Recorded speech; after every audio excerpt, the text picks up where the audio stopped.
টানা ঊর্ধ্বমুখী থাকার পর আন্তর্জাতিক বাজারে গেল ৪ নভেম্বর $৪,০০০ নিচে নেমে গিয়েছিল স্বর্ণের দাম। তবে যুক্তরাষ্ট্রের কেন্দ্রীয় ব্যাংক ফেডের সুদের হার কমানোর আভাসে আবারও চড়া স্বর্ণের বাজার। ৩ দিনের ব্যবধানে প্রায় $১৫০ বেড়ে গেছে ১ আউন্স স্বর্ণের দাম। আন্তর্জাতিক বাজারে এখন আউন্স প্রতি স্বর্ণ বিক্রি হচ্ছে $৪,১২০ থেকে $৪,১৩০। ২ সপ্তাহ পর প্রায় ৩% বেড়ে গেছে বিনিয়োগের জন্য নিরাপদ এই মাধ্যমের দাম। ৩ সপ্তাহের মধ্যে মঙ্গলবার সবচেয়ে বেশি দামে বিক্রি হচ্ছে স্বর্ণ। যুক্তরাষ্ট্রের সরকারি অচলাবস্থা নিরসনের আভাস এবং ডিসেম্বরে ফেডারেল রিজার্ভের সুদের হার কমানোর আভাসে আবারও বাড়ছে স্বর্ণের দাম। সবশেষ গেল অক্টোবরে ১ আউন্সের দাম $৪,৪০০ ছুঁই ছিল।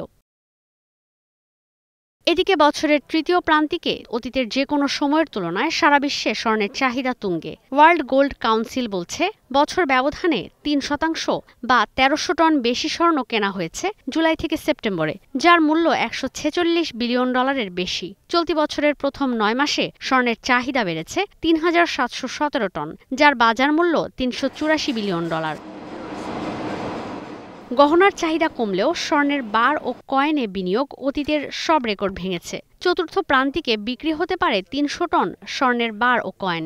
দাম আকাশচুম্বী থাকলেও বিশ্বের বিভিন্ন দেশের কেন্দ্রীয় ব্যাংক হুমড়ি খেয়ে স্বর্ণ কিনছে। তৃতীয় প্রান্তিকে এই পরিমাণ ছিল ২২০ টন, যা আগের প্রান্তিকের তুলনায় ২৮% বেশি। ওয়ার্ল্ড গোল্ড কাউন্সিল বলছে, ভূরাজনৈতিক অস্থিতিশীলতা ও বাণিজ্য নীতির কারণে ভবিষ্যতে আরও অস্থির হবে স্বর্ণের বাজার। দাম হতে পারে প্রতি আউন্স $৫,০০০। এদিকে আন্তর্জাতিক বাজারে বাড়তে না বাড়তেই দেশের বাজারে আবারও বাড়ানো হয়েছে স্বর্ণের দাম।